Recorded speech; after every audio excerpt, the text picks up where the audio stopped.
राधे कृष्ण भगवान की जय। भक्तों, इस वीडियो में हम लोग कृष्ण भगवान की 8 पत्नियों के बारे में चिंतन और वर्णन करेंगे। भगवान श्री कृष्ण की 8 पटरानियां थी। उनके नाम इस प्रकार हैं: रुक्मणी, जाम्बवती, सत्यभामा, कालिंदी, मित्रविंदा, सत्या, भद्रा और लक्ष्मणा। इन 8 पत्नियों का हम रहस्य जानते हैं। पहली पत्नी रुक्मणी कृष्ण।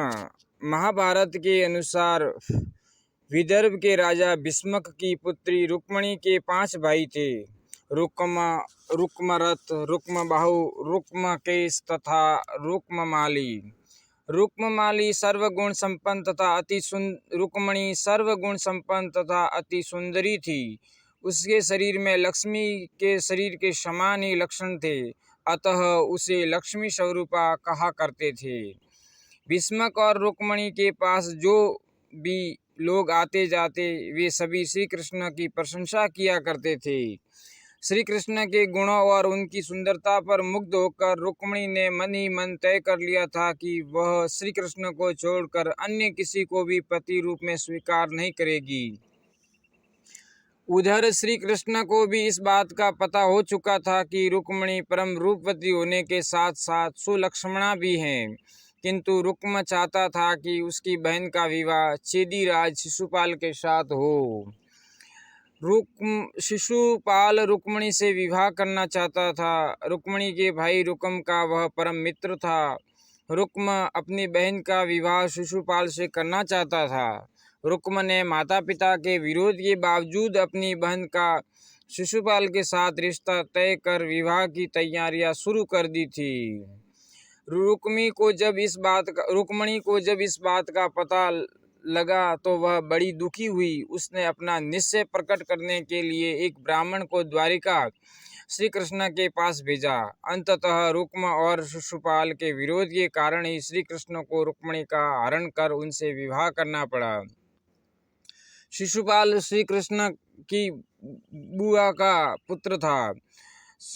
शिशुपाल श्री कृष्ण की बुआ का लड़का था। श्री कृष्ण ने अपनी बुआ को वचन दिया था कि मैं इसकी 100 अपराध क्षमा कर दूंगा। कालांतर में शिशुपाल ने अनेक बार श्री कृष्ण को अपमानित किया और उनको गाली दी, लेकिन श्री कृष्ण ने उन्हें हर बार क्षमा कर दिया। अतः एक यज्ञ समारोह में उसने श्री कृष्ण को भरी सभा में अपमानित करने की सारी हदें पार कर दी। तब श्री कृष्ण ने उसका वध कर दिया। श्री कृष्ण रुक्मणी के पुत्र प्रद्युम्न, चारुदेशन, सुदेशन, चारुदेह, सुचारु, चरुगुप्त, भद्रचारु, चारुचंद्र, विचारु और चारु। दूसरी पत्नी जाम्बवती कृष्ण सेमंतक मणि को इंद्रदेव धारण करते हैं। कहते हैं कि प्राचीन काल में कोहिनूर को ही सेमंतक मणि कहा गया था। कई स्रोतों के अनुसार कोहिनूर हीरा लगभग 5000 वर्ष पहले मिला था और यह प्राचीन संस्कृत इतिहास में लिखे अनुसार सेमंतक मणि नाम से प्रसिद्ध रहा। दुनिया के सभी हीरों का राजा है कोहिनूर हीरा। यह बहुत काल तक भारत के क्षत्रिय शासकों के पास रहा, फिर यह मुगलों के हाथ लगा। इसके बाद अंग्रेजों ने उसे हासिल किया और अब यह हीरा ब्रिटेन के म्यूजियम में रखा है। हालांकि इसमें कितनी सच्चाई है कि कोहिनूर हीरा ही सेमंतक मणि है, यह शोध का विषय हो सकता है। यह एक चमत्कारिक मणि है।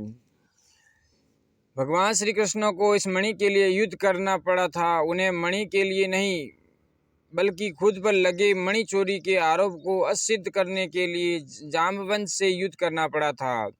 दरअसल यह मणि भगवान श्री कृष्ण की पत्नी सत्यभामा के पिता सनाजीत के पास थी और उन्हें यह मणि भगवान सूर्य ने दी थी। एक दिन किसी समारोह में श्री कृष्ण ने सनाजीत से यूं ही कह दिया था कि इसे अक्रूर जी को प्रदान कर दे, लेकिन सनाजीत ने इससे इनकार किया था। बस इसी कारण से श्री कृष्ण पर चोरी का इल्जाम लग गया। सनाजीत ने यह मणि अपने देवघर में रखी थी। वहां से वह मणि पहनकर उनका भाई प्रसेनजीत आखेट के लिए चला गया। जंगल में उसे और उसके घोड़ों को एक सिंह ने मार दिया। मणि अपने पास रख ली। सिंह के पास मणि देखकर जामवंती ने सिंह को मारकर मणि उससे ले ली और उसी मणि को लेकर वे अपनी गुफा में चले गए, जहां उन्होंने इसको खिलौने के रूप में अपनी पुत्री को दे दी। इधर दीर्घकाल तक उसके पास न आने पर सनाजीत को लगा कि श्री कृष्ण ने उसे मारकर मणि हस्तगत कर ली होगी। सनाजीत ने श्री कृष्ण पर अप्रत्यक्ष रूप से आरोप लगा दिया कि यह मणि उन्होंने चुराई है। इससे राज्य भर में श्री कृष्ण की बदनामी होने लगी।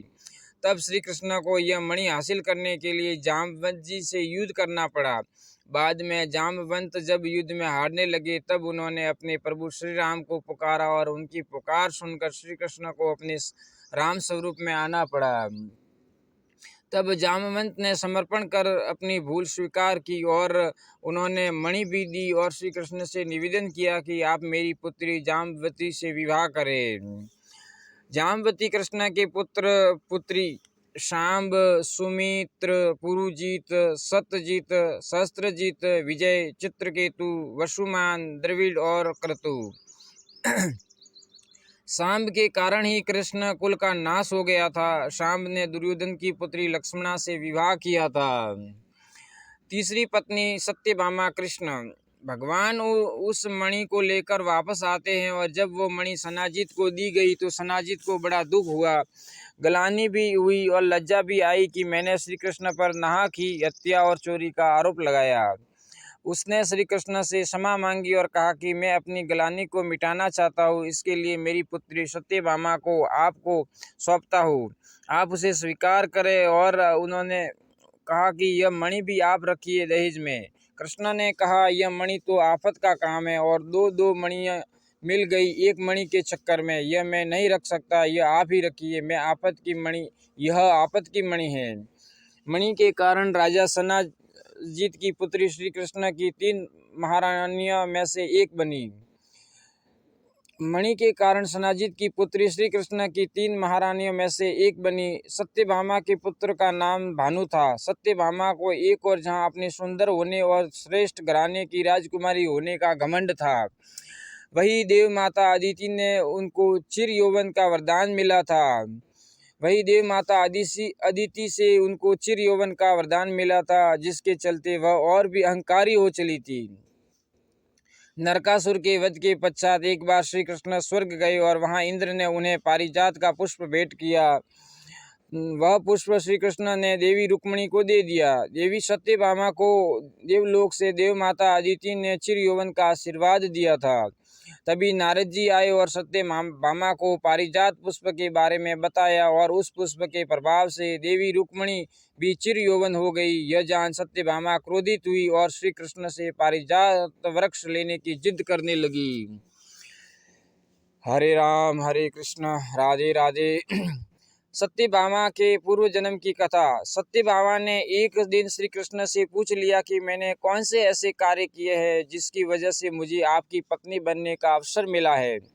मेरे आंगन में कल्प वृक्ष हैं जिसके बारे में संसारी लोग जानते भी नहीं हैं। इस पर श्री कृष्ण ने सत्यभामा को कल्प वृक्ष के नीचे ले जाकर उनके पूर्व जन्म की कथा सुनाई। सत्यभामा पहले जन्म में सुधर्मा नाम के ब्राह्मण की कन्या गुणवती थी, जिसका विवाह सुधर्मा ने अपने शिष्य चंद्र से कर दिया था। कालांतर में सुधर्मा अपने दामाद चंद्र के साथ जंगल में गए हुए थे। वहां किसी राक्षस ने दोनों को मार दिया। सूचना मिलने पर गुणवती ने बहुत शोक किया। दरिद्रता के कारण, गरीबी के कारण घर का सामान बेचकर पति का अंतिम संस्कार करना पड़ा। उसके बाद जीवन निर्वाह का साधन मिलने पर गुणवती ने स्वयं को भगवान विष्णु के चरणों में समर्पित कर दिया। कार्तिक मास आने पर गुणवती ने नियम पूर्वक व्रत पूजन आरंभ किया। इस बीच गुणवती को कठिन ज्वर हो गया। स्वास्थ्य ठीक होने के बावजूद गुणवती ने पूजन अर्चन नहीं छोड़ा और गंगा में स्नान करते समय प्राण पंखे उड़ गए। श्री कृष्ण ने बताया कि इसी पुण्य के फल से सत्यभामा को पटरानी बनने का अवसर मिला है। सत्यभामा कृष्ण के पुत्र पुत्री भानु, सुभानु, स्वरभानु, प्रभानु, भानुमान, चंद्रभानु, बृहदानु, अतिभानु, श्रीभानु और प्रतिभानु। बोलिए सत्यभामा और श्री कृष्ण भगवान की जय। सौती पत्नी कालिंदी। पांडवों के लाशाग्रह से कुशलतापूर्वक बच निकलने पर सात्यकी आदि यदुवंशियों को साथ लेकर श्री कृष्ण पांडवों से मिलने के लिए इंद्रप्रस्थ गए। युधिष्ठिर, भीम, अर्जुन, नकुल, सहदेव, द्रौपदी और कुंती ने उनका आतिथ्य पूजन किया। इस प्रवास के दौरान एक दिन अर्जुन को साथ लेकर भगवान कृष्ण वन विहार के लिए निकल पड़े। जिस वन में वे विहार कर रहे थे वहां पर सूर्यपुत्री कालिंदी श्री कृष्ण को पति रूप में पाने की कामना से तप कर रही थी। कालिंदी की मनोकामना पूर्ण करने के लिए श्री कृष्ण ने उसके साथ विवाह कर लिया। कालिंदी खांडव वन में रहती थी, यहीं पर पांडवों का इंद्रप्रस्थ बना था। कालिंदी श्री कृष्ण के पुत्री श्रुत, कवि, वृष, वीर, सुबाहु, भद्र, शांति, दर्श, पूर्णमास और सोमक। पांचवी पत्नी मित्रविंदा।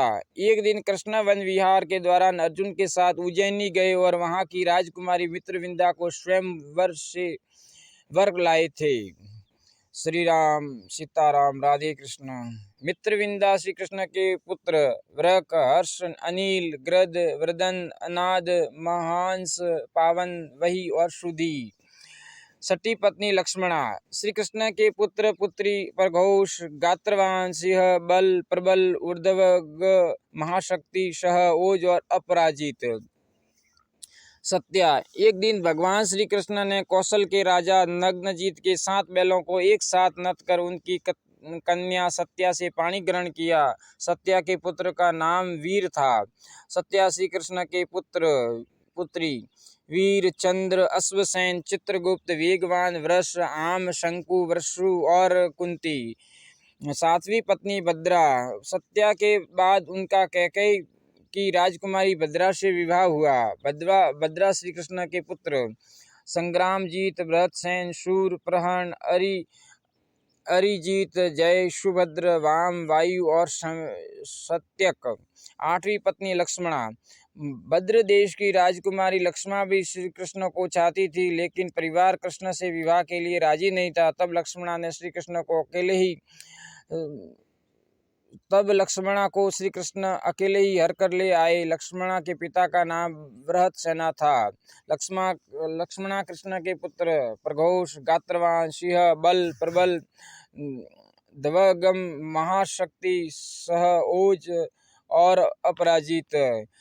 मित्रों, ये भगवान श्री कृष्ण के 8 पत्नियों की पत्नियों के नाम व पुत्रों का वर्णन किया। अगर आपको यह वीडियो पसंद आए तो इस वीडियो को लाइक करना, इस चैनल को सब्सक्राइब करना और आगे से आगे शेयर करना। राधे कृष्ण।